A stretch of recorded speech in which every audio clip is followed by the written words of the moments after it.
Thank you. Good morning, everyone. It is Wednesday, December 18th. This is our 10 a.m.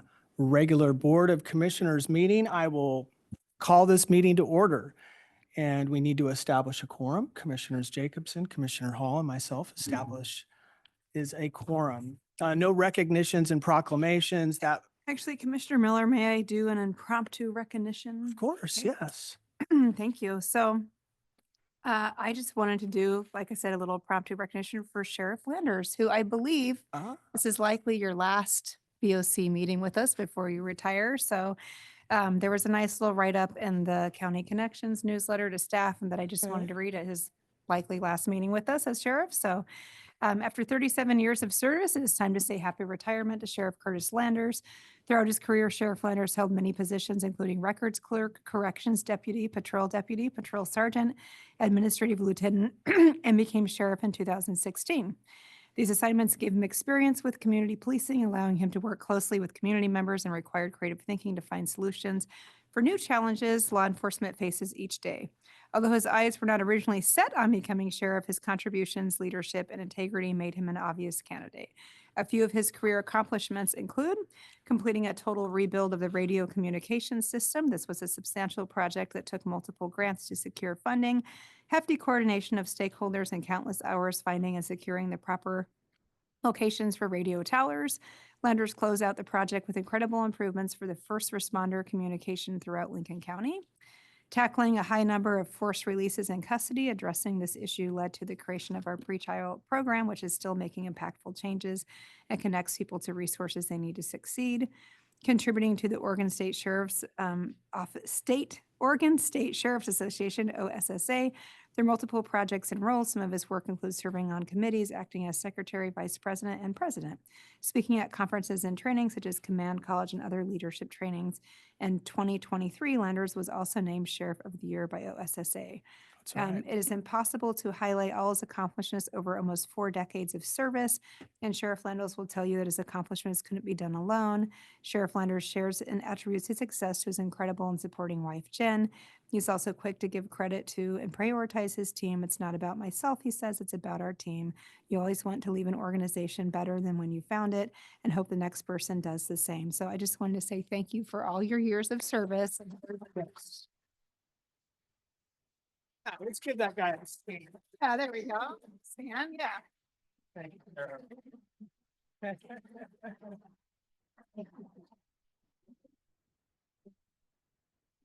I know with all those accomplishments, you're still uncomfortable with that, Sheriff Landers. Which is why I didn't put it on the agenda, or tell you I was gonna do it, so. Well, Yeah, so and thank you. yeah, amazing, Sheriff. And also, I would put a plug in for the Sheriff's College, Citizens Academy. I've attended it. Commissioner Jacobson's attended it. So if anybody want to learn more about everything the Sheriff's Office does, it's just a great program. And when does the next one start, by the way? Okay.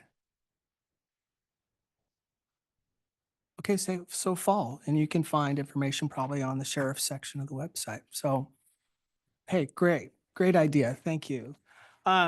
Okay, then, moving into the adoption of the consent calendar. Commissioners, these are items that are routine or we've seen them before. Do either of you want to pull or highlight any of these items? And no, we've got a lot. I do have an item that does need to be pulled for Oh. discussion. Okay, And we need to discuss that today, and that is under execution of documents, modernization of 2 Lincoln County Courthouse elevators. So that one needs to come to discussions. And the Um, reason is that there's not a document to execute or record. But during discussion, Mike Kopp and Bryden Gardner will discuss an alternative plan to be considered. Okay, great. So we'll bring that down to discussion. Commissioner Hall, anything for you? Okay, nor do I have anything, so a motion would be great. I would move for approval of the consent calendar with the exception of item,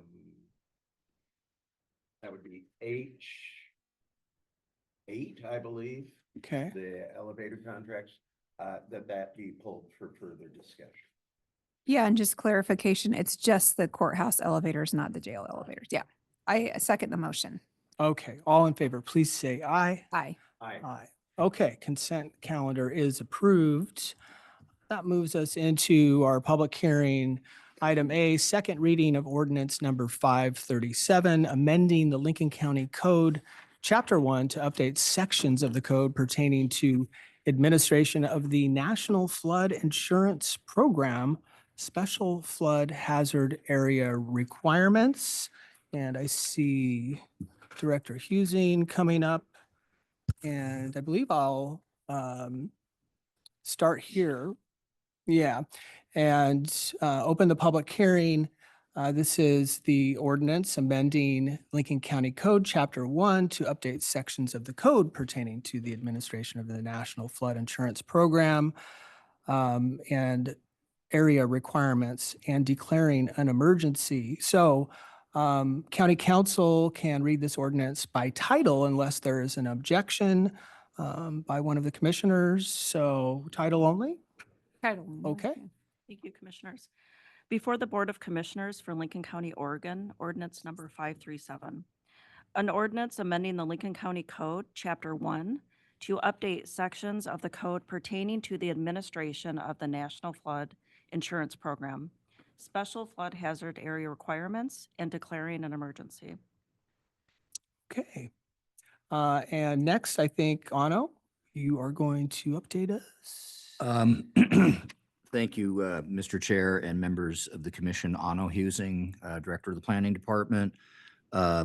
Again, we had a robust, to say the least, hearing, heard from a tremendous number of people during the hearing, heard from a tremendous number of people before the hearing. So there was a wealth of important feedback from our community about this entire matter. And I thank everyone who participated because it really helped us understand better what we're dealing with and how it might affect them. So again, I think it was a really important and terrific hearing in terms of the amount of content that we had available to us in terms of feedback.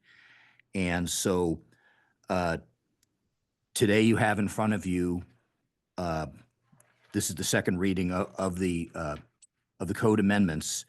One of the most important things I do want to make sure that people understand is there were a number of people who urged us to, in effect, delay. Don't do anything. Don't play into the federal hand. All of that, all of those narratives. And this is such a complicated issue, so I don't blame most people for not understanding this. But the reality is and was that on December 1st already, under those new federal rules, we're supposed to carry out this policy of no net loss of floodplain function, the new stuff. So the idea that I'm not sure how we could have and stayed legal, just say we would continue to apply old rules. And I know a number of people urged us to do that, but the reality is these rules have changed. But I do want to just spend a moment, again, thanking the tremendous amount of feedback, because some of the most important points that were made at our last hearing, I made sure that I was communicating that with my other colleagues, planning colleagues, and the folks from the Association of Oregon Counties. And that information is the key insights that the public provided, and the dilemma that this puts us all in was communicated, I believe, effectively to the Association of Oregon Counties. That in turn, a potential, in fact, most obvious remedy would be for our congressional delegation to lawfully put a pause through an act of Congress. This is a federal statute. It can be amended with a federal statute to at least provide a pause for all of us to have time to figure out how to implement some of this or all of it, or just a reboot on that. So I'm very gratified that the work that we've done to provide the key insights from our last hearing to the congressional delegation has been welcome. And there are conversations happening in DC at the highest levels of government right now about this matter that incorporates the feedback that we got from Lincoln County residents who came and participated in their democracy. So this is evolving. I think you all know too that the same day of the hearing, we got a second draft, a second version of a draft from FEMA. So we've already done our wordsmithing on it, but that's not in front of you today because it would not be lawful and it would be inappropriate to throw in at the last minute a different version of this.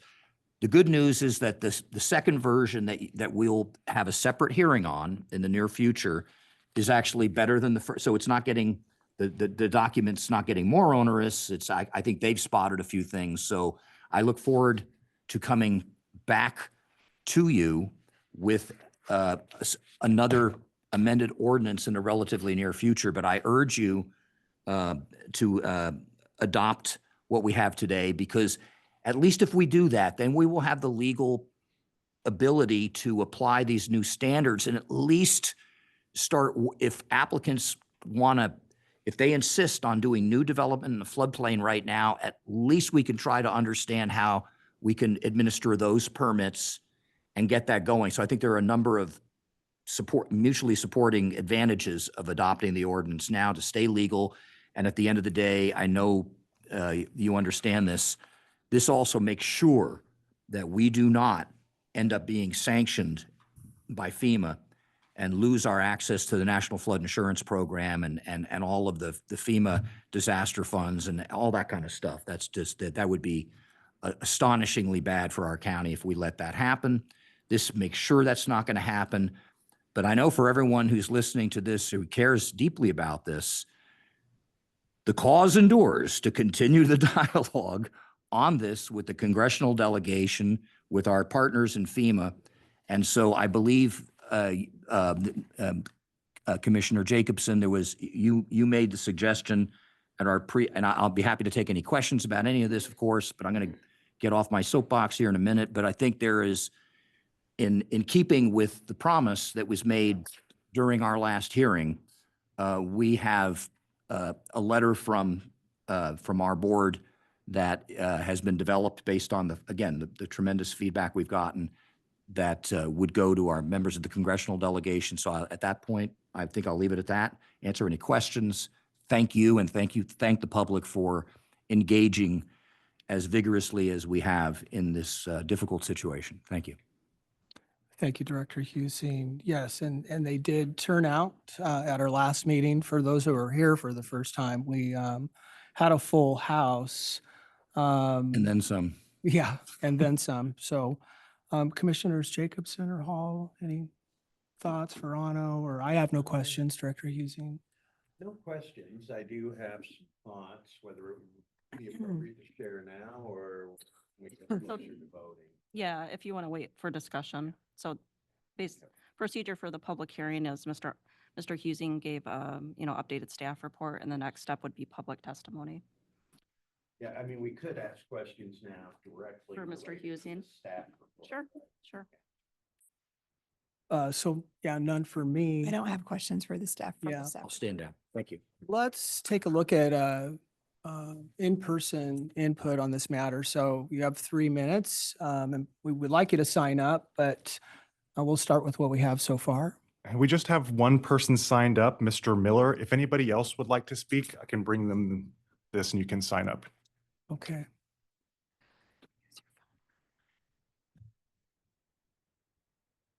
Good morning. Good morning. And thank you for the efforts that you're putting in. I don't think that all of us who were here last time probably get the news of the progress that's been made. One question. I'm trying to take some notes here, and so far I have Otto, the floodplain guy. Is there a name associated here that I could write down? Planning Director. Planning, Yeah. Ano Husing. What's the last name? Husing. USING. Okay, thank you. Thank you. The floodplain administrator. Okay, yeah, and last time I talked about how difficult it was going to be if we had to get permits to do repairs on our water system, and half of the houses are in the floodplain. So after hearing what's been done since then, I am excited that we are going forward with this. I have a dread fear, and the fear that I voiced the last time was, I kind of ended with, is it going to be harder to undo this than to stand up and fight for the right way to do it? And I'm still convinced that it would be a good deal harder to undo it than to throw up some roadblocks. So on that score, I would quote one of my heroes, Jerry Garcia, and say that somebody has to do something, and it's incredibly pathetic that it has to be us, but it is. And so I would offer any help that I can provide in terms of starting a whispering campaign, letter writing, anything like that. If you folks would be kind enough to supply me with the right people to write to in a kind of a public forum that I could encourage people to connect with and keep, I can see that the governmental force is in action. I'd like to see the public stay as active as it was on December 4th. And so I would be happy to volunteer to do anything like that.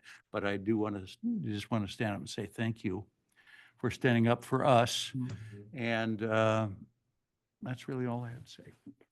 Thank you. And that's Jerry Garcia, the musician, the famed musician? Okay. Absolutely. All right. Is there another one? Thank you, Mr. Miller. Well, would anyone else in the room like to provide testimony at this time? No? Okay. Let's go to our virtual guests. And we ask that you use the raised hand function to indicate that you want to speak. So it looks like we've got 5 attendees. I don't believe any of these are here for comment, Chair. Okay. Mostly staff. All right. Seeing no raised hands, written inputs in particular. There are 2 public comments attached to the agenda that concern this. Okay.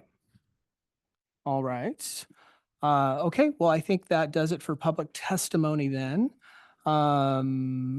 Now I see here a motion to close the hearing, but Council Yule, I had a conversation with a constituent who provided testimony after the last meeting. Is this the appropriate place for me to note So- that? Yep. So commissioners, if you had any ex-party communications, those can be submitted into the record.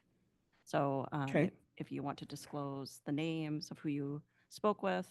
Yeah, I spoke with Joe Steer after the meeting. And then I also received emails, a few emails from the same constituent, but she seemed to be sending me what she had already submitted to the board, and she wanted me to be aware of it. But I'd be happy to print those up if But that's just- helpful. Maybe to send them to Ms. Campitelli. We can Okay. include them in the record. Okay, I will do that. Any other ex-party communications? I had some, excuse me. I did have some people contact me, but I did not respond. I had none. Okay, so I think with that then, we will close the public hearing. And that kind of moves us really into that discussion and decision. I'll make a motion to close the public hearing. I'll second that. Okay, all in favor, please say aye. Okay, the hearing is officially closed. Well, why don't you begin? I know you had some ideas and Okay. thoughts. Thank you, Mr. Chair. You know, as I said on the 3rd, that sometimes we have to choose among the least objectionable of several objectionable Mhm. alternatives. I do believe we need to go forward on this path. Because I asked myself, what is going to be likely to be the most severe and most immediate harm? You know, I don't want to minimize the impacts this is going to have on all kinds of rural activity, but they've got us over a barrel by threatening to kick us out of the National Flood Insurance Program If that happens, mortgages disappear and people will lose their homes fairly quickly. But this doesn't mean we're giving up the fight. We'll continue to work through the Association of Oregon Counties and commissioners in the other affected counties, as well as our congressional delegation. I've got to think ultimately common sense will prevail. Well said. Commissioner Jacobson. Yeah, one thing I just wanted to add, kind of following up from Ano's comments and others, and to Mr. Miller's comments as well. There is a letter, and I think we put copies of it over there. Maybe Ano can pick it up and wave it around so if people want to see it. We did receive a letter from, yeah, okay. We did receive a letter from Sherry Brewbreaker, I think, sent it to us this morning. This is from Congresswoman Bonamici, Senator Merkley, Congresswoman Val Hoyle, Senator Wyden, Congressman Earl Blumenauer, and Congresswoman Salinas. This is a joint letter they wrote about this program. So kind of just wanted to follow up and say that there is some stuff being done at a higher level of advocacy than even us. And to Mr. Miller's comment about, who to reach out to, might be a good place to start is reaching out to the folks on this letter. So I'm kind of with Commissioner Hall, certainly between a rock and a hard place. On this, I don't want our citizens and residents to lose, FEMA flood insurance, which is the threat. So I feel like we do need to move forward and adopt this, even though I'm not necessarily a fan of it. I think there's still a lot of things unknown about how exactly this is going to roll out. There were some comments last time at our meeting about, with a new presidential administration, what's going to happen. I don't have a crystal ball on that one, so not sure either. I have similar sentiments of a lot of the comments we heard 2 weeks ago, but again, I feel like we sort of have to move forward, even though I don't love it. Yeah. Yeah, thank you. I don't think I can really expand much on what you both said. I feel the same way. But do want folks to know that, our planning department is an excellent resource and reach out to them if you have questions. So any further discussion? I just have one more thing, maybe for the good of the order. I'd asked council you this previously, but I think maybe just explaining this in public would be helpful. If something did change at the federal level, how would we at the county remove this from our code? What would the process be for that? So you can repeal ordinances. So the board as the governing body would be able to repeal the ordinance. And if it was in conflict with federal law, we would need to do that. And is that through a hearing process? Is that something that can be done fairly quickly? It's through the same process that Okay. we approve the ordinance. Yeah, I just thought that Mm. would be helpful for the public to understand that. And the repeal, same sort of timelines as well? You'd have the same, like readings, allow Mm. people to comment, but when it's Gotcha. in a matter of if we're in conflict with, federal or state law, we're usually preempted. So we would Okay. make sure that our code is updated. Yeah, thank Okay. you. Yeah, Mr. Chair? yes. Just one more thought. I'm looking at the congressional letter and well, we're directly on the firing line here as the local government. This letter points out that the Oregon Governor's Office and relevant state agencies are in the dark as well, that tribal nations have to be consulted. I mean, that's a matter of right. And it's just almost feels like a Keystone Cops car or something. Yeah. The lack of coherence to this. Quite the situation. So this was our second reading. Procedurally, are we going into decision at this point? And can we do that? Okay. Commissioners, do I sense a motion here then? Reluctantly, I will Okay. make a motion to adopt ordinance 537, amending the Lincoln County Code. And with equal reluctance, I'll second the motion. All right. All in favor, please say aye. Aye. Aye. Okay, this moves us out of the public hearing into decision and action. Our first item is county fee schedule to be effective January 1st, 2025. Assistant Counsel Brian Gardner is with us. Good morning, Brian. Morning. County Counsel Brian Gardner. I just wanted to, I don't have anything to really add. We didn't have any additions or changes from the last time. So the only thing I would say is it was modified, the document was modified to be in its final form, which means the highlighting was removed, the strike through was removed. And the only other comment I would make is just another thank you to Geneva for doing the work to make this document much more modifiable, which makes it much more efficient. So. Yeah. But no other changes from the last time. Okay. Any of you have questions for Mr. Gardner? No. No question. Nor do I. We do this twice a year, so I think today we should look for a motion. I would move for adopting the proposed revised county fee schedule to be effective January 1, 2025. Oh, I'll second the motion. All right, thank you. All in favor, please say aye. Aye. Aye. The motion passes. Thank you, Mr. Gardner. Look for that county fee schedule, the revised version online in 2025. Okay, our next item is item B, ordinance number 537. Oh, no, wait. We just did. We just did that, So didn't that's we? covered.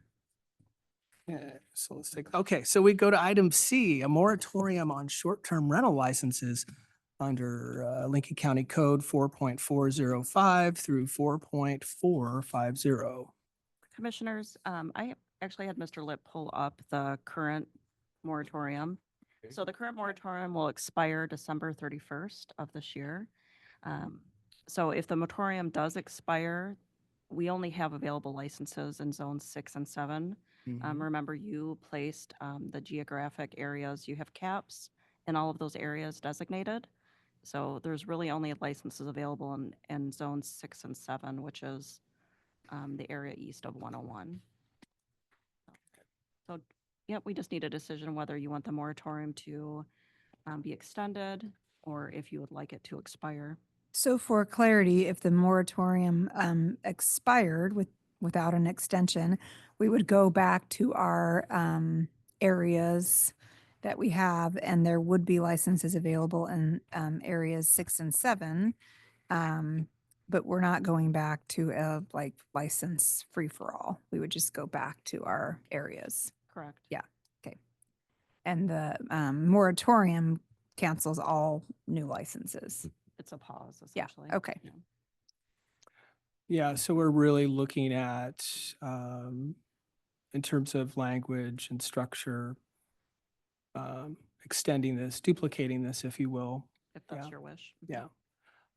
If that is our wish, commissioners. Mr. Chair? Yeah. Yeah, I would like to speak in favor of an extension. Again, I understand that we're only talking about 12 potential new licenses in 2 of the areas, but I really have come to believe that we need to do some extensive research before we decide to open things up again or not.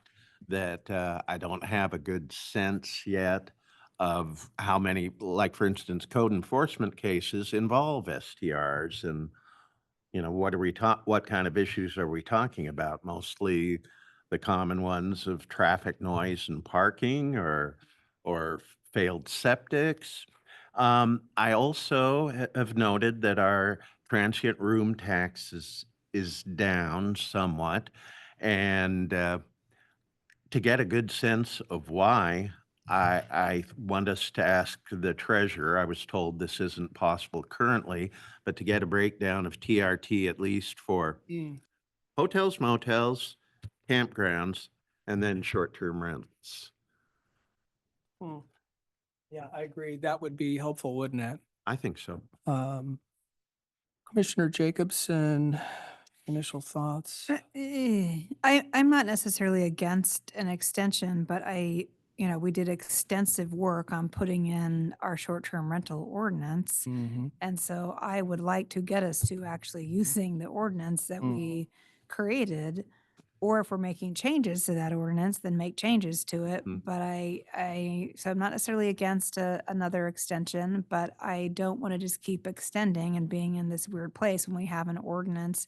We went through the public process we did all of that, and now we're just doing this sort of instead or temporarily or something. So, um, you know, another shorter moratorium I'm okay with, but I want to get us to using the ordinance we created, or if we've decided that there's things we need to look at in the ordinance and actually looking at the things in the ordinance. Yeah, I'm with you there too. I feel the need to extend this, but also, how can we put some urgency on really diving into it and implementing the ordinance, right? Like, I think that's a really, really good point. And I know I need to kind of sharpen my axe, if you will. Really, I've thought about it a lot previously, but I really need to revisit that. But I can commit to doing some of that work for sure, Okay. and bringing some ideas. Yeah, I might suggest, I mean, obviously we need to make a decision on this today, but I might suggest also maybe we direct staff to plan sometime in the new year, January, February, or even March, like just a work session to kind of refresh Yeah. us on the ordinance. Maybe have some of the data Mhm. that you were suggesting, Commissioner Hall. I think that would be useful. Maybe hear from code enforcement, that kind of stuff. So that's what I might suggest in addition to making a decision today on this, is having a work session sometime. To First go over quarter, that stuff. maybe? Yeah, something like Okay. that. Yeah. Good I don't idea. think we have to pin down the date today, but Okay.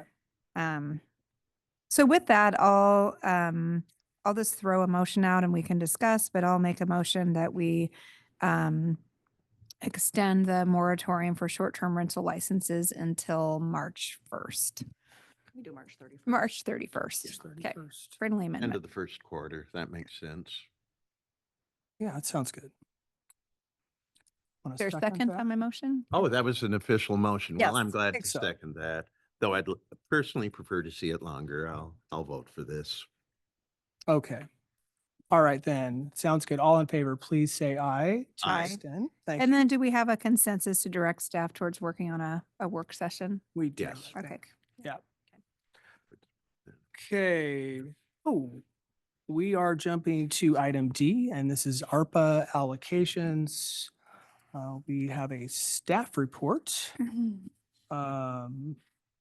Commissioner Jacobson or Administrator Johnson? We can do it together, Administrator Johnson. So having worked earlier this week with our grants staff to go through our various ARPA projects and funds, we are getting down to the end of the year where these funds need to be allocated by 12/31. So today we need to both discuss and then make a decision. We have basically a list, you'll see on the staff report, of surplus ARPA funds. These are projects that for the most part were completed and there was, leftover change, if you will, in those projects. The only one that's maybe a little bit different than that is affordable housing that had been being held for the juvenile department remodel. And so now we need to transfer that money from one project to the other. And then there's reallocation recommendations of what to do with all of that money as well. And for the most part, those are all projects that are already existing that need some extra dollars, except for the seismic study, but we have a contract we approved for that. So Impressive. That's a lot of good assets that have come to our community. Thank and you. I will once again say thank you to legal staff, because everything you see here has had to go in a contract or contracts.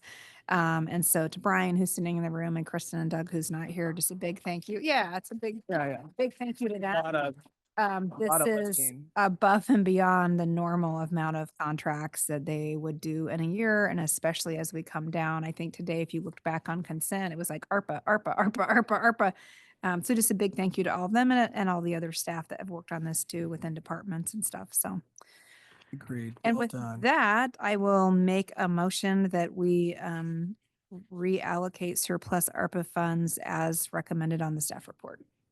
Excellent. Mr. Chair, yes, I've reviewed the list.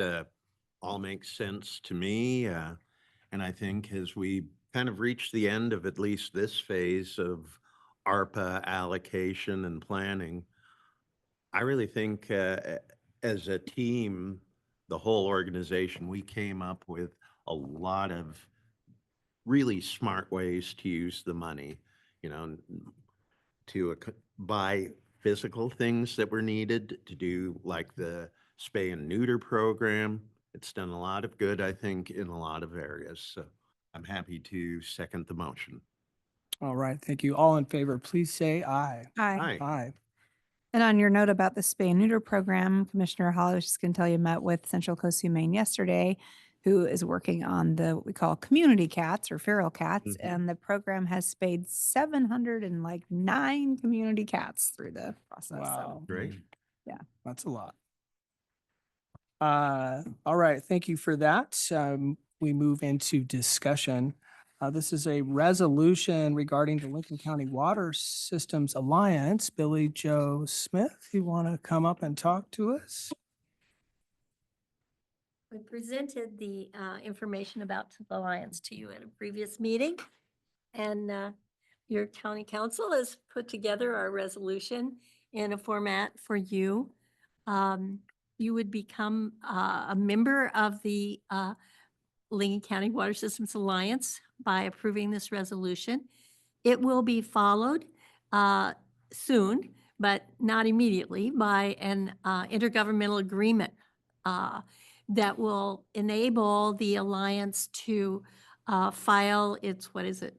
The Oregon statute 190.10, in which it would become then with the cities and county and water districts, an intergovernmental entity, which will help give it the options of doing a lot of things and receiving grants and working on a lot of things that represent us more officially. But we're beginning with this resolution. So far, we have all the cities. And we are working now to get ready to approach the water districts. Oregon State University team is already working. They are looking at they have an initial grant just for initiating the project. And that one, they're looking at, like, I think they've really got 4 focus groups that they're going to be working with. They've already met with Yahats almost a whole day, finding out what the needs are, what the possibilities are, and the things that are important to that community. They will be meeting with the tribe in January, and then they intend to do Siletz and Toledo as well as that in their initial funding, which isn't that much. Then they will be applying for some much larger grants because they will be putting together for all of our communities a plan that will be, well, the aspects of it, the possibilities for a 50-year water source and water supplies will be evaluated by them, well, and basically by us, based on a computer platform that enters all the variables and the important factors that should be considered in looking at a future source of water.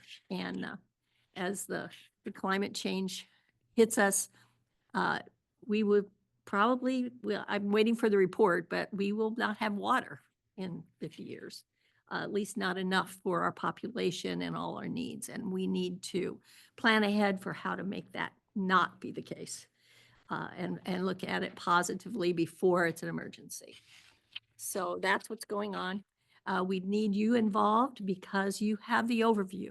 Each city, each water district, as they talk to the OSU team to get their information and to develop the plan for their city, they still have some blinders on. They're going to be looking at ways to share, but we need involvement from you because you have the overview of the whole piece. And when it comes to voting on what goes into that plan, we need the overview considered as well.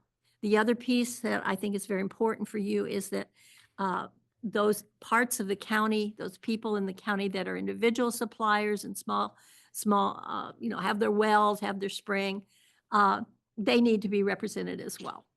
And it will be a little different from what the OSU group can put in a platform, but they still need to have a way that they all still have water.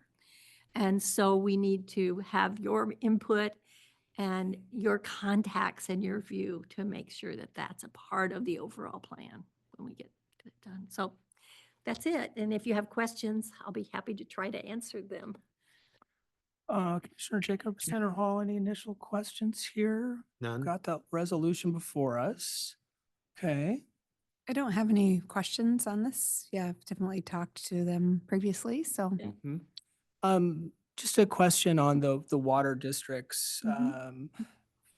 Are you speaking of both jurisdictional water districts and private water districts? I mean, I presume We're looking at those legal water districts. legal water districts yeah, first. Yeah. Okay.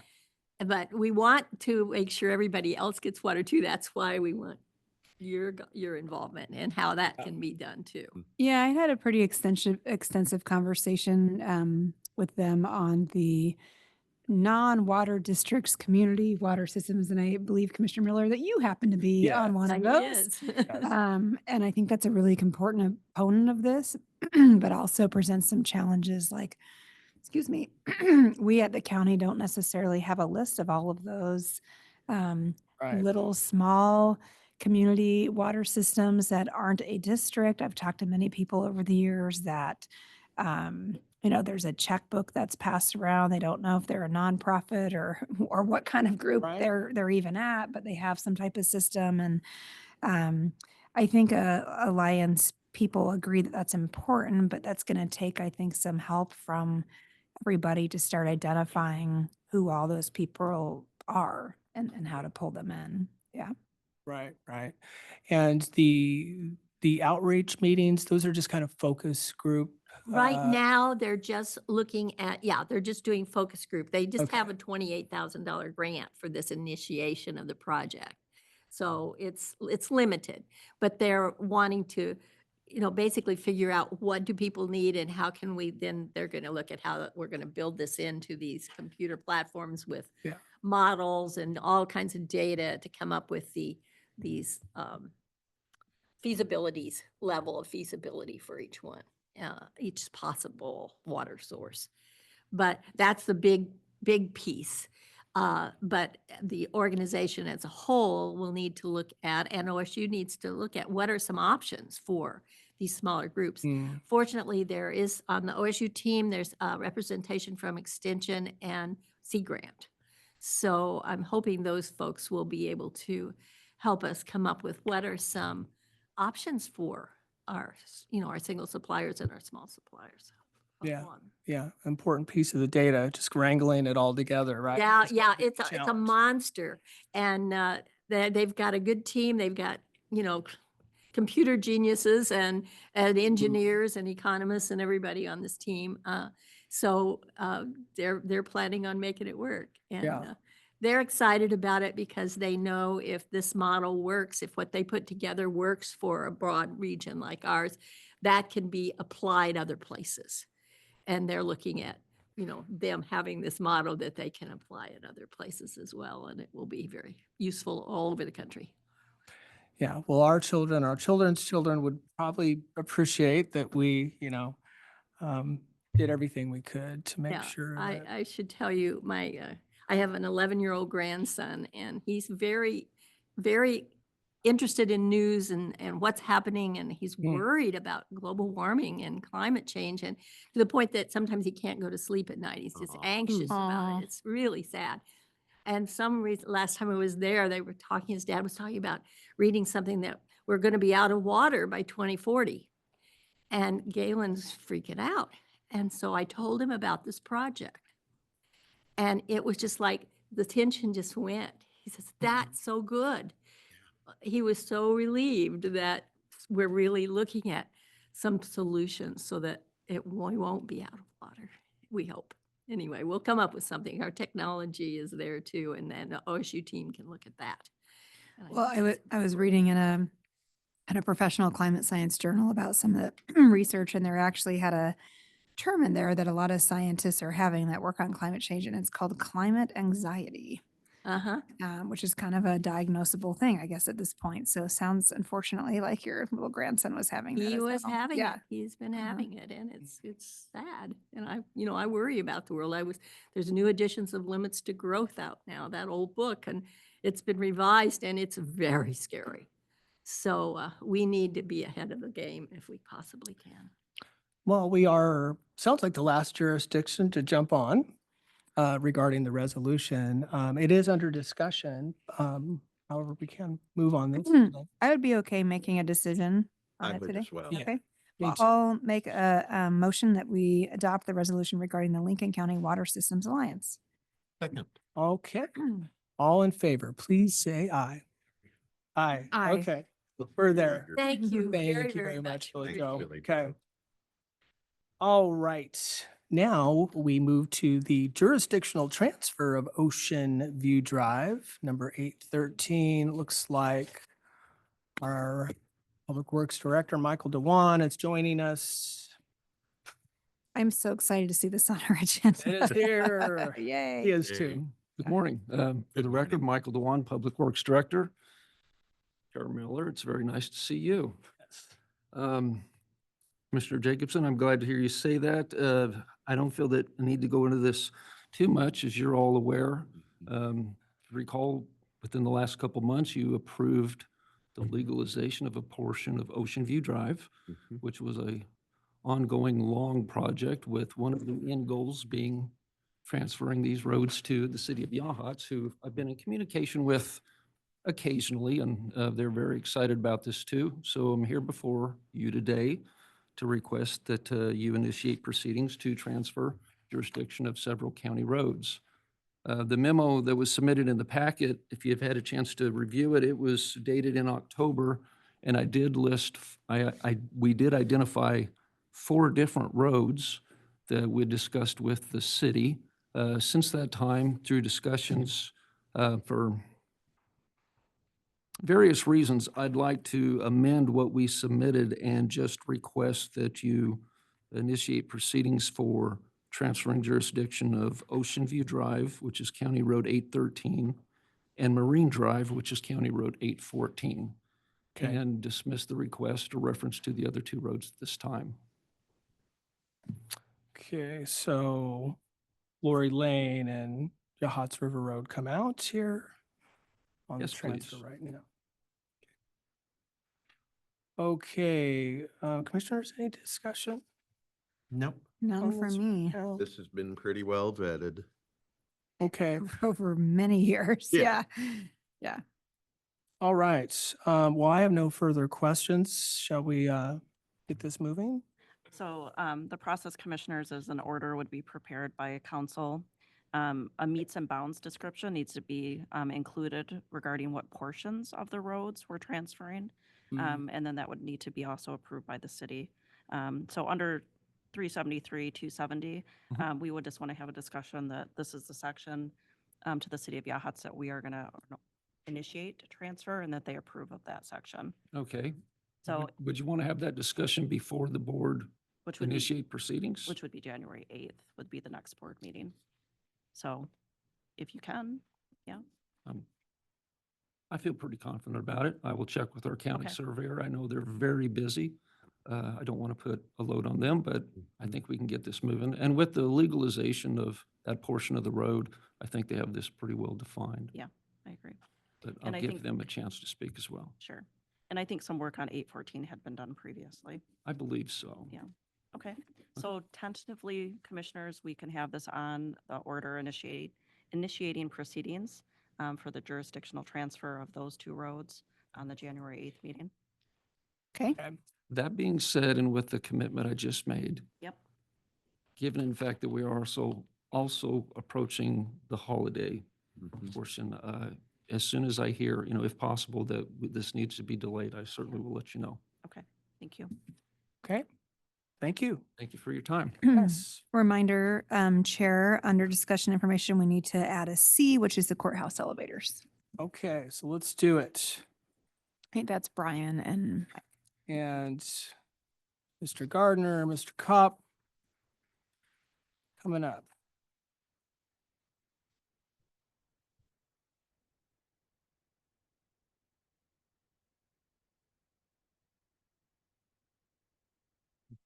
Hello again. Hello again. Assistant County Counsel Brian Gardner. Make sure you're red. Mike Kopp, Lincoln County Facilities Manager. So I'm going to try to go through this as quickly as I can. Okay. But so this item was on the agenda for modernization of 2 Lincoln County Courthouse elevators. So I want to give a little bit of history just so everybody understands. The item before that on the agenda was the modernization of 2 Lincoln County jail elevators, and that went through the consent calendar already.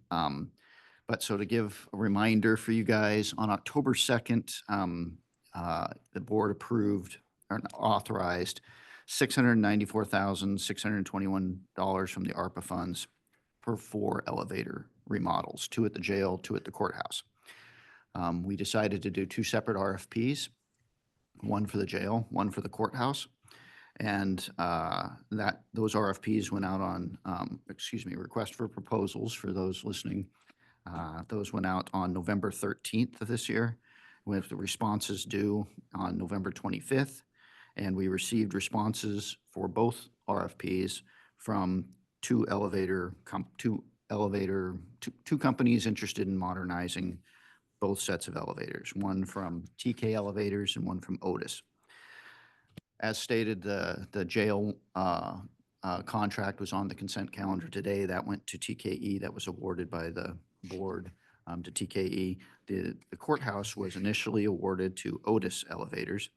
It was based on the scoring process, which was very close between TKE and Otis for the courthouse elevators. And I would point out that the vast majority of the difference in the scores had to do with the bid and cost estimate. The scores were 303 points for Otis, 285 for TKE.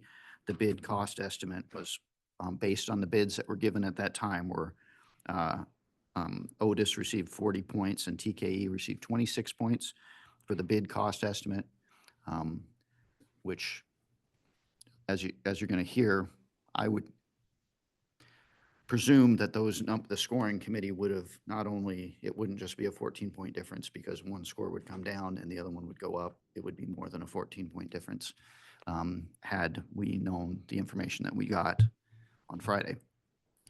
Based on the responses to the RFPs and the ARPA budget, facilities requested an approval of a total amount of $788,577. So that's more than the ARPA money that was allocated for these projects.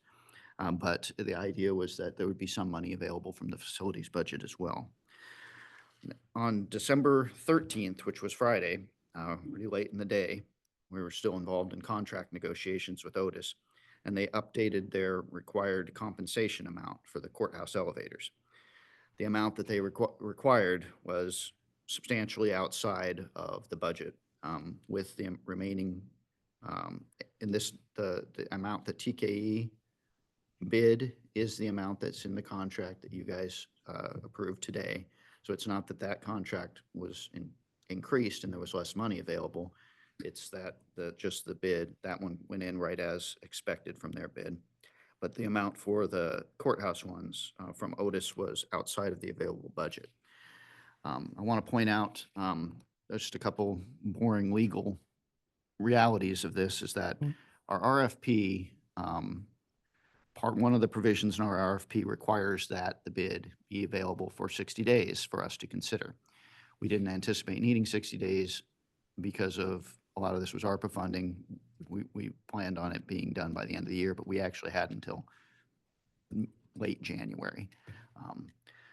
So the change in that bid is one reason why, and the fact that we don't have the funding for it is one reason I'm going to be asking, Mr. Kopp and I are going to be asking for a different proposal for this.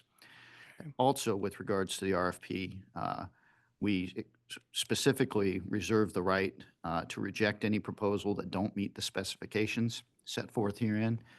One of that was the funding, and one of the specifications is that we be under contract before this meeting.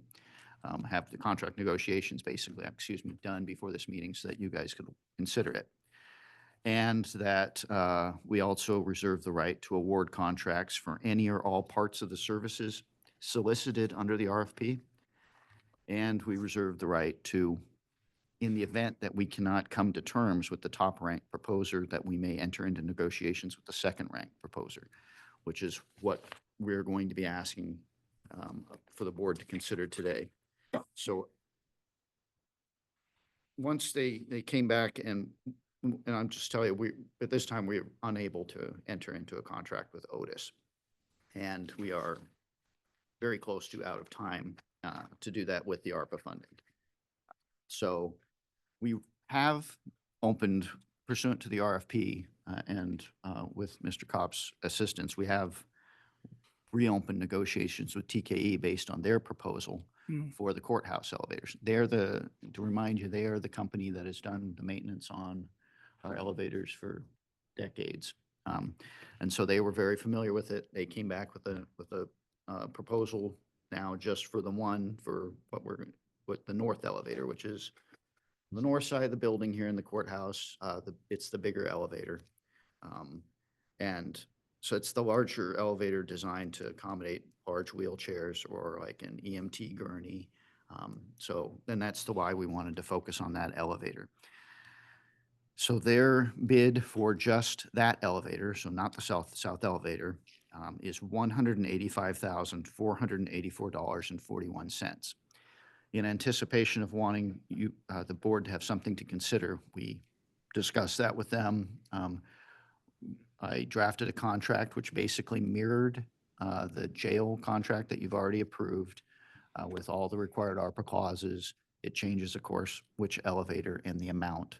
But otherwise, it mirrors what we already came to an agreement with TKA, and that was approved earlier today.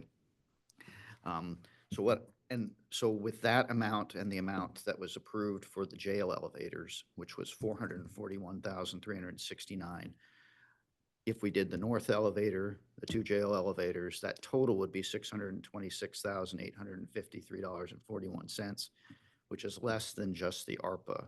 So it wouldn't require any facilities money at this time. The ARPA that had already been allocated was $694,621. So that's a difference of $67,767.59, which is going to create another issue to Create have another things problem. Yes. allocated. But on the other side, it gives us the opportunity to get 3 of the elevators done. And then I'll probably be coming back to you because although we're not ready to make a proposal for this right now, TKE has come with a new bid for the south elevator, which is closer in line with what we could afford, I believe. That amount was $276,198. But we obviously need to know where all the other chips lie before bringing that forward. But it could be done very quickly because not only the jail with the north elevator of the courthouse, we are on the same page with regards to the terms for the contract and all that. It's not like we're going to be changing or having difficulty with that part of it. It's basically going to be, do we have the funding? Does the number work out? Is it approved? It's not going to be how much insurance do we need, or is it indemnification clauses, things like that. That's all been worked out under the other contracts. So what we are asking for today is that, just to be clear, it mirrors word for word the previous contract for the jail, except for the location, the amount, but those same terms, but for the amount of $185,484.41 for the north elevator. And we're asking for approval from the board and I get that this was moved from consent to discussion, but I am asking that you make a decision today so that we can have this presented to you, hopefully have the contract back from TKA, hopefully later today or tomorrow, so that it will be under contract. The ARPA funds would be under contract. It doesn't require any new source of funding or anything like that because it's already over allocated. The change is that you're not getting 2 elevators in the courthouse. So you approved a certain amount of money to go towards 4 elevators. And so we just want to be completely clear that it's going to cost a little less money, but we're only going to have 3 elevators and hopefully have a plan for the 4th as quickly as possible, depending on ARPA availability or department finance availability. But That was very thorough. sorry. Yeah. And no, There's been a little drama the last day, yeah. and thank you for the thoroughness. It's important. Commissioner Hall or Jacobson, I mean, we got to do this. We got to do this. So, Yeah, that sums it up. okay. That does sum it up. So I can make a motion that we, I guess, approve the courthouse north elevator as presented by staff this morning. I'll second that. And all in favor, please say aye. Aye. Thank you. I Yeah. would also add on kind of the elevator topic among some other ARPA things that commissioners, we had a hold on our calendar for, I think, the 27th. Is that right, Ken? Yeah. For the 27th, it's becoming, and we put that hold a while ago in case we had last minute ARPA stuff. And it's becoming apparent to me that we may need that meeting. So, So understand, commissioners, you can do the allocations, but you would have to have something under contract by the 31st. yes, and Which- By resolution, you did pass that Mr. Johnson or I could sign for contracts. contracts. Okay. But, I mean, my recommendation is maybe do the meeting earlier in the week. Okay. If you could. Okay. Maybe on Tuesday. Okay. I don't know if Christmas Eve is ideal for. I know we, yeah, huh. I just know we have that one date that was already Yeah. held that worked with everyone's schedule. It could work. It just, we then would have a short amount of time. You'd be able to do contracts for whatever the allocations are going to be. I think as best things are coalescing together here last minute, we potentially would have another elevator contract potentially. And are you saying that Tim could potentially sign that without it coming to board? Okay. The board is, so Okay. once the allocations are done, that needs to be done by the board. But Okay. As far as contracts. Okay. The resolution you did approve Tim or I to sign those. Got it. So we may not need to come back for that. There is one other ARPA reallocation that I know about that I did not get clarity on until very late last night, too late to put in the staff report. It's a very small amount of money. So I will follow, I think it's around $6,000. So I will follow up with Tim and read ARPA stuff again and see if what we can do with that. If we need to, I would hate to come back just for this one $6,000 reallocation, but you and I can think about that. But I still think, I guess my note to commissioners is maybe just keep that hold on your calendar at this point and don't dismiss it. That was So really my like the message. 27th, then just a hold there. Yeah, do you see Okay. that on your calendar? Yes. Yeah, okay. Okay. I would just ask we not schedule over Okay. that just in case Understood. at this point. Yeah. Okay. Anything else you need, Mr. Gardner, or? Nope, that's clear. So just to let you know, what I anticipate with that motion order is that I will basically, if we get it signed off by TKE for the north elevator in the courthouse, I will basically be submitting that to Kathleen to get it executed by you guys and Okay. just have it, it won't show up again. Okay. So, All right. So it can be executed by Mr. Johnson. Okay. Okay. but I was just talking about this one, not the south one yet. The north. And just the north. thinking out loud here, the $6,000 we do need to reallocate. If we were able to take a brief recess, I can go back in my office, get the amount, and we could throw it at the jail elevator. I just need a minute to go get that number, if that would be okay. Want to do Okay. that? Yeah, Yeah. I'm okay. Well, let's just get it done. Yeah. And just so it's clear, courthouse elevator. They say Yes. jail elevator. Oh, I'm sorry. Courthouse elevator. Okay. Okay, so Yeah. we're going to take a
Okay, yeah. Do we have? Okay. Okay, we got okay, so we are back in session. Commissioner Jacobson? So I think before I was about to do what I was going to do, I think maybe Administrator Johnson, was there an issue with the staff report or? So thank you through the chair to Commissioner Jacobson. What we're trying to do is there was a couple things that were done here. If I could have your attention just back for the moment to the staff report on the ARPA funds.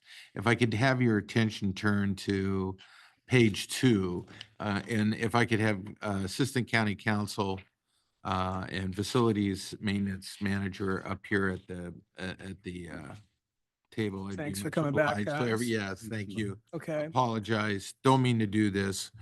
So, seems like everything, the dynamics of this are moving. So I just want Fluid, yeah. Fluid, thank you. That's a good term. Very fluid. So, to the county council's point, we've solved the issues associated with the contract for the 2 jail elevators and the north elevator of the courthouse. Now we're left with the south elevator. Just bear with me for a moment. Everybody's eyes are gonna gloss over here for a moment. So what we have now left to complete, am I correct on this? To complete the south elevator here in the courthouse, it is an estimated $276,168. That is the bid amount. 198, but yeah, 198. 276, 198. 198, okay. That is the bid amount. That is Mr. the Gardner. bid amount, it's Okay. not an estimate. Okay, Okay, In So- fact, if it's an estimate, I would say it's a potentially overestimate. Okay. Because it's based on some worst-case scenario predictions. So Okay. it's, well, and that, I want to get to that in a minute, but I apologize, I got to work these numbers, so we're Okay. going to be a little black and white with you in a minute. Okay. So that leaves, we have then a remainder of, in ARPA dollars of 67,767 and some odd cents. say that one more time. 67. 67,767, and how many cents? 59. Boy, And that's that, what so you, that's from the money that was, that's from just the ARPA money that was allocated to the 4 elevator project. so that's a remainder of ARPA. Okay, Use your pen. and then is there then I refer everyone then to page 2 of the staff report on ARPA, and you see up there, it says courthouse elevators. Yeah. Does that mean we're reallocating? No, no. So what that is this was leftover change from various projects and talking with multiple staff yesterday, including yourself, Tim, but I know there's a lot going on. That was trying to close the gap between what we thought the bid would be on the south courthouse elevator so that we didn't have to pull into general fund. So this is leftover ARPA money from other projects going into the courthouse elevator fund to try to close the gap for us to be able to enter in a contract on the south elevator. Well, didn't we just, I apologize, didn't you just approve that? No, the north elevator. You approved it to go to the north elevator. Yeah, so we just Okay, approved the north so elevator. That, all we have from left of ARPA is 67,767 and 59 cents. Plus the 152, 619 and 18 cents we approved earlier in the meeting to try to get us to the north. But, yeah, that's to the north, but I'm just working on the south now. We already had the south. No, Way around. it's other way around. Oh, am I messed up? Oh, I messed up. Okay. The north one is the one I was just talking about. That's the big one. That was what you guys just approved for 185,484.41. So that and the jails and the jail elevator still is the 67,767 beneath what was approved earlier. I am not 100% clear where the 150, I wasn't part of those conversations. I'm not 100% clear where that money's coming from. I don't think it's coming from the elevator. No, it's not coming Right. from elevators at all. No, that's not leftover elevator money. It's leftover money from aerial imaging, enhanced digitization, accessor height wall cubicles, tides housing, election room processing, court. I mean, that's all the leftover money, and it was reallocated into courthouse elevator fund. So if that is available for elevators, Correct. between that and what's already Which is left 682. Correct. You Yeah. had 682,000, right?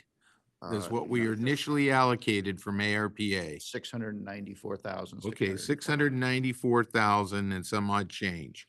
And then did we just allocate 152,000? Yes. Yes. Okay, so now what do you got on this as it relates to the total cost? Because at this point, it looks like we've got 846,000 and some change. It's right around between the 152 and the 67, or close to 68. It's about 220,000, which leaves us about 56 to 57,000 short.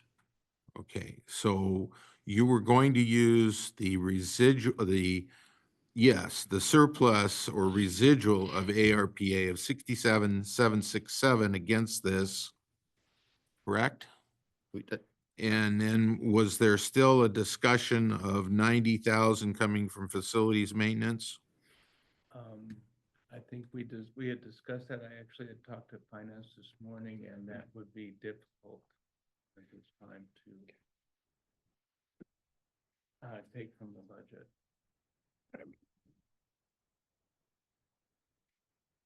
Well, commissioners, what we'll have to do, and I hate to say this, is that we really don't know until we get this trial balance and what we're looking at in the way of any kind of fund surplus on the general fund. So this is going to put us in kind of a tenuous situation where Commissioner Jacobson, we're still going to have a residual left over of ARPA dollars that are not under contract by the end of the year. I think we could, if this was decided, if the money came up, I think we could have it under contract within about 48 hours. But I just need, we would just need to know that. But the question is, you've got a full price of $220,000. 276. Okay, 276. And we have And about we're looking at a capital stack that's void of being able us to get to that minus the ARPA money. Yes, So we're kind of in suspense, animated suspense until we get that amount taken care of. So how do we sign a contract? I guess that's a question before that we need to provide to the commissioners for their direction. Right. So it's not Mr. Gardner's job to Right. decide where the money comes from. So we need No, you guys to figure that out. Yeah, here's the problem. But no, I have a question regarding contract. How do you enter into a contract with somebody when we don't have the money orchestrated? So I certainly wouldn't suggest us entering a contract unless we have the funds, because we will be obligated to pay the funds if we enter the contract, and the contract will have some teeth against us if we don't pay them. So So I guess at this point, I'd suggest maybe we just hold that date on the 27th, sort this out and kind of come back. I And- think and that's I where would- we're at. And the very quick reallocation I was going to do can just wait till the 27th as well, unless we just want to do it now, but I think we can just come back and do that. hopefully And I very would, quickly. what, the other part of it is, I will be talking to Mr. Kopp about getting, if there is any facilities money or any money we can get, exactly how much money that is, because if we get really close, I strongly suggest we consider trying to get there, rather than trying to come up with this 276 or whatever it goes up to in the future, in a year or two. If we can use the ARPA money for 90% of it, it is quite a bit of bang for our buck. Yeah. So and that's just my Agreed. 2 cents Okay, on that. so let's just kind of table it, maybe come back till the 27th. So in the interim, you're gonna have staff. Yeah, in the interim, I think, yeah, figure out where that additional money is coming from. And I potentially, in this other ARPA reallocation, would have about I'm gonna round, but roughly around 7K we could throw in as well. Not Okay. a lot, but we could do that. Okay. Okay. Thank you. Sorry, I know that was. Okay, longer than thank you. expected. Yeah. Yeah, no, making it work.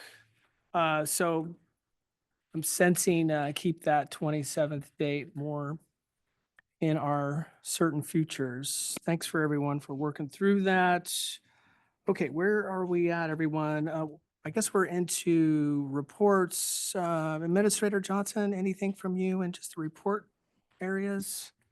I want to wish everybody happy holidays and thank you for a good year of work. We are diligently working for you on the upcoming mid-year budget report. Mhm. Um, we may be burning the midnight oil here by the 27th to figure out a couple things for you, but outside of that, and I don't believe we had any major issues yesterday regarding any kind of winter weather I'm aware of, so there you go. Yeah. However, my power went out at 8 and coming down the Bay Road, there were like 4 electric utility vehicles. So I'm not sure what happened there because the wind was over by that point, but yeah.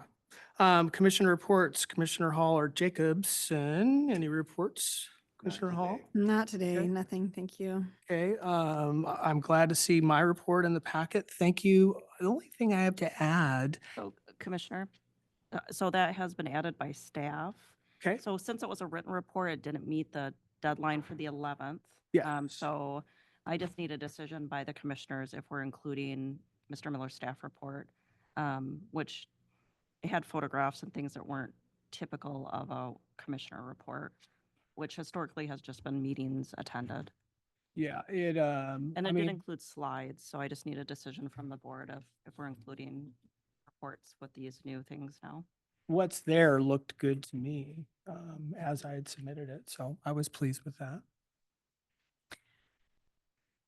Okay, But- Mr. yeah. Chair. I'm really thinking we need to establish some guidelines for commissioner reports. Hmm, I mean, what you're doing, you see it as appropriate, but yes. we've never included photographs, links, documents. Hmm, I mean, I'm thinking back not only on my history of this board, but with city councils. That's what a commissioner or councilor's report usually focuses on, a brief update on recent and upcoming official activities. mhm. I did a little Googling myself, Huh. and one of the kind of tools I found that I liked that some other counties and cities use is like a standardized template for commissioners' reports where you kind of fill in, areas. So meetings attended, constituents met. So I think something like that would be helpful. This is certainly different than reports we have in the past. I don't see, anything inherently wrong with every single thing. There's stuff like the forest land trucks update that I thought was very on par with past reports we've had. Some of it's a little bit different. So I think, directing staff to come back with maybe some type of template or, guidance that we could all use consistently for reports would be helpful. There certainly was other counties, I saw online that seemed to have it kind of going on in terms of a nice format they use. So everyone kind of reports from the same place. Okay, so develop some template or maybe a form. And are we staying in line with our past practice, which has been commissioners update on meetings attended or meetings they're going to attend? Is that the focus? Or other official functions, Okay, like say attending a groundbreaking or Okay. ribbon cutting or something. okay, so that's. Yeah, and there was one thing I saw too as well, where maybe something wasn't, an official meeting, but like I had mentioned earlier today that I had met with the Central Coast Humane Society. So in some of the templates I saw, there was like, constituent groups met with. So, it is a meeting attended, maybe not something that would have had like an agenda or would have been, Sure. out there. Yeah. Okay. Sure. Another aspect of this that occurred to me potentially as we're working it through, none of us are on the ballot next year, but I could see in the future, a commissioner running for reelection could essentially turn this into a campaign platform, and I think we've got to be cautious about it. Yeah. Well, I mean, I think we should absolutely explore it then and look at some formatting, brings maybe, um, as you said, I would love to see other ideas that you like. I mean, what we want to do is have a discussion on this. I mean, it seems to me too, like it might be a good opportunity to look at that agenda process and see how that fits into it. I mean, really, our agenda has not changed format wise for a long, long time. So you might want to consider folding that into the discussion as well. I would throw that in there. So certainly open to ideas. I mean, I see, excuse me, I'm really struggling with my voice today. I see our agenda process and a commissioner report template or process or standard, whatever you want to call it, as kind of two different things, but I'm not opposed to exploring both of those. Yes. I think having staff coming back with maybe some options from other jurisdictions for us to look at would be helpful. Like I said, there was several, I just Googled it. There was several that, came up Yes. pretty readily available. So I'm not against looking at both of those things, but I think those are two different things. Okay. So Yeah. how would my fellow commissioners like to see some examples? I certainly, and most recently was looking at Tillamook, for example. I looked at You that know, they too. have three formats, if you will.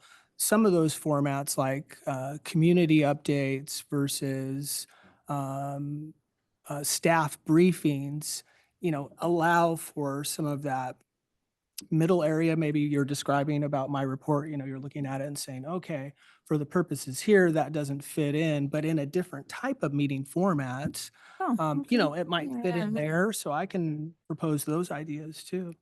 Shall we make this a discussion information item for the first meeting of next year? And again, Does that give staff enough time though to kind of, So, no, so the 8th, I'm just going to propose a report form because that seems to be the main issue that has been in conflict with our past practice.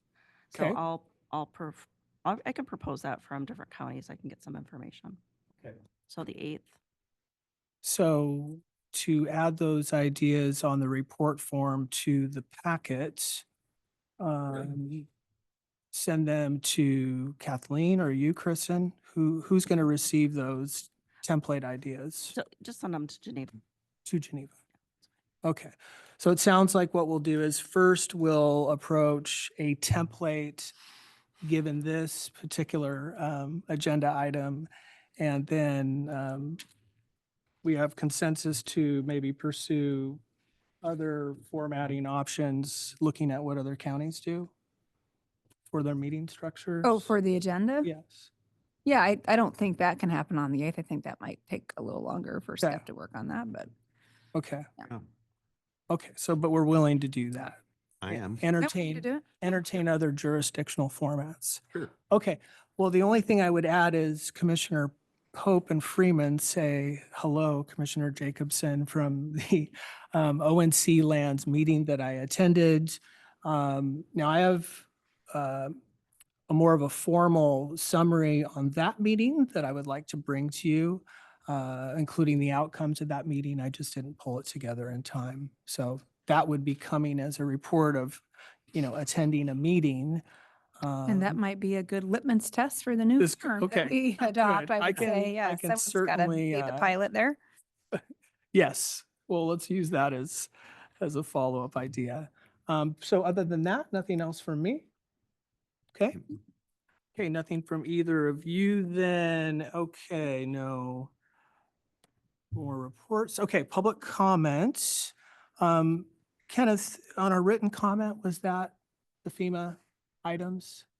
Just the two FEMA items. I will note that there were several comments also on the FEMA ordinance that are attached to the December 11th agenda because that's kind of the timing of them coming in. Okay. Anybody in the room? I'd like to really quick. Yes, please. So Brian Gardner, this time as a constituent, not as assistant county counsel, but